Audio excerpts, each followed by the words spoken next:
Salam qəhrəman əhli, Azərbaycan əhli, lirik cənub torpağı, qəhrəmanlar oylağı. Çox oğlan yetişdirib, çox aslan yetişdirib, var tikəband məskəni, bizə də əzizdir yəni.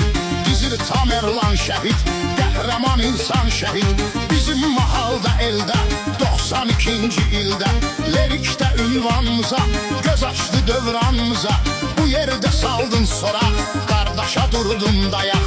Qayğı çəkib sən hər gün, qardaşını böyütdün, Hamvətən harayında, sentyabr ayında, döyüşlərdə, yürüşdə, 44 günlük döyüşdə tapşırıb öz canını, qoruyub öz ünvanını.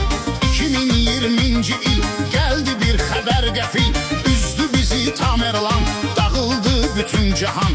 Həmin anda başımıza, bu qanlı yaddaşımıza, Canay Tamerlan igid, hansı gün oldun şəhid?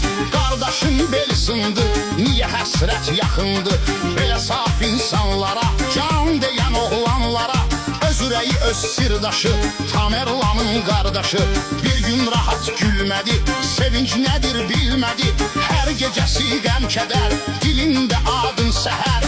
Açır o gündən bəri, odur dilinin əzbəri, fəxr eləyib mərd ilə, nəfəsin alıb dərd ilə. Çox əfsus Tamerlanı, qardaş dediyi insanı, dəfn elədin torpağa, dönmüş ürəyimiz dağa.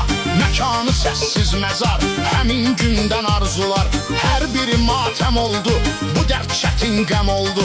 Allahın köməyi ilə, Habilin istəyi ilə, adına oldu ərməğan, yad olundu Tamerlan. Allah rəhmət eyləsin, yerin cənnət eyləsin.